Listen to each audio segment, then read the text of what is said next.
emotions, cause they can't read all his motions. How the kid never switch codes, but he code switch focus. Staring down your team with a frozen ice cold look that can end the summer solstice. Cause I'm more like the top dog. Keep on running game and the gang will accost y'all. I be calling plays from a... We go to Slum Bangkok.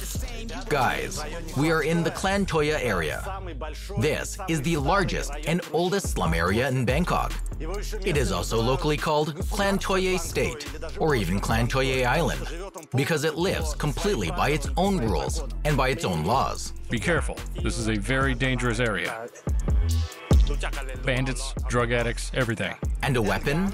Lots of weapons? Yes, of course.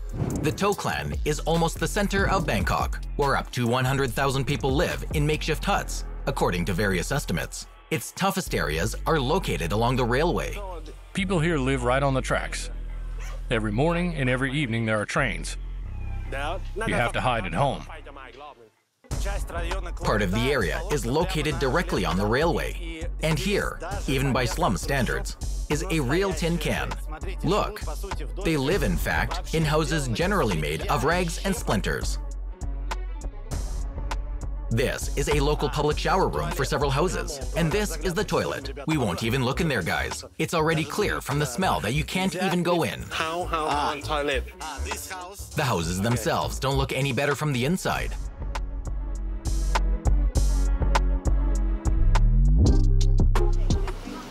And he had two kids. Yeah. And the three of them are sleeping in this room, right? They sleep right here on the floor. And just look at all the trash that the locals collect. See how people live? This little room is a residential building. It's too crowded. Just some clothes hung up. It's hard for me to walk even here, just bending over. Look, this is the kitchen.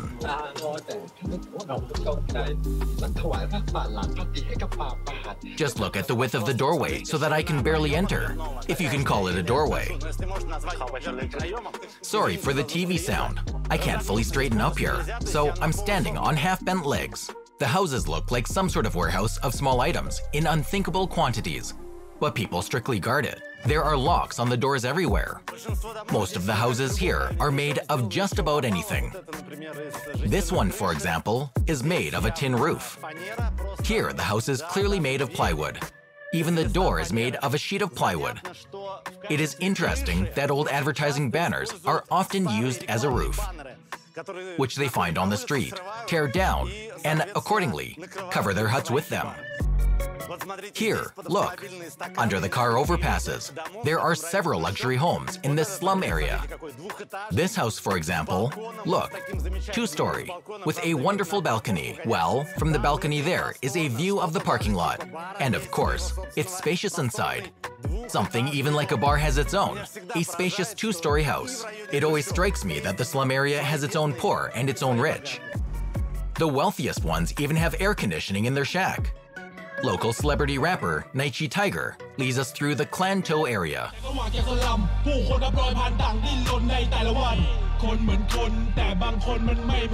I'll throw a link to his clip about the Toy Clan in the description. ต่อให้เป็นหมาจนตอกนี่แหละชีวิตมันต้องพิชิตและทดสอบแม้ไม่มีพ่อแม่ให้อบกอด This track is about us, the ghetto people. People still want to live here, despite the crime, despite the poverty. People still want to remain normal. On one side, there are skyscrapers, urban atmosphere, city light. And on the other side, there are ghettos, slums. This unreal contrast between the slums and skyscrapers, between the rich and the poor, is what is so striking about Bangkok. At the foot of luxury high-rise buildings are almost always barracks. Here we have a master bedroom with a gorgeous view and a separate bathroom. We call this a luxury apartment. We have a guest room right here. Another toilet. And here we have a second bedroom, a 3-room apartment. It's 119 square meters. If you buy together with the furniture, it will be 20 million baht. This is a really luxurious building both inside and out, with 2-story apartments, expensive finishes. This is a typical bathroom location for Thailand. It is almost always with a window to the bedroom. A room in a residential apartment. From the bath you can look directly at your bed, on which you will sleep. Well, in this case, you can also look at the window and at the whole of Bangkok.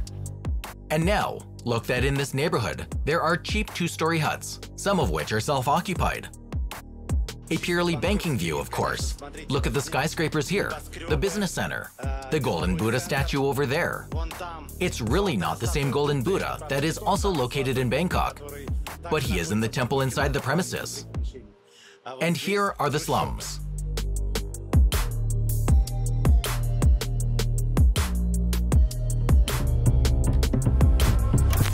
Please do not text to me. I'm trying to get it. Working to become the best of me. I'm doing my job. That includes whipping and keeping the recipes. This whole area. This is a self-occupied area. Most of the residents do not pay anything, neither for rent nor for any utilities at all for anything. Accordingly, the authorities do not demolish houses, because according to Thai law, if people live in a certain territory, in a certain house, then it is impossible to evict them from there without providing other housing, even if the entire structure is absolutely illegal, even if the house is built in the middle of the city, as it happens here. At the same time, look, people here decorate their homes as best they can. Pots with flowers.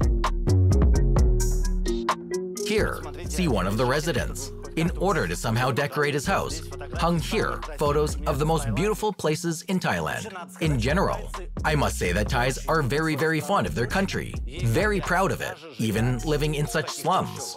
But the main decorations are portraits of kings. They hang everywhere. The previous Abomibol Adulya Day, or Rama 9, and the current Mahajiralongkorn, or Rama 10. Probably the most extravagant king of our time. The Thai monarchy is considered constitutional, just like in the UK. The power of the king is significantly limited, but it is a political power. But the economic power is quite large, because when creating the Thai constitution, it was agreed that the king still has huge allotments, land, and generally very large, as they say, business interests.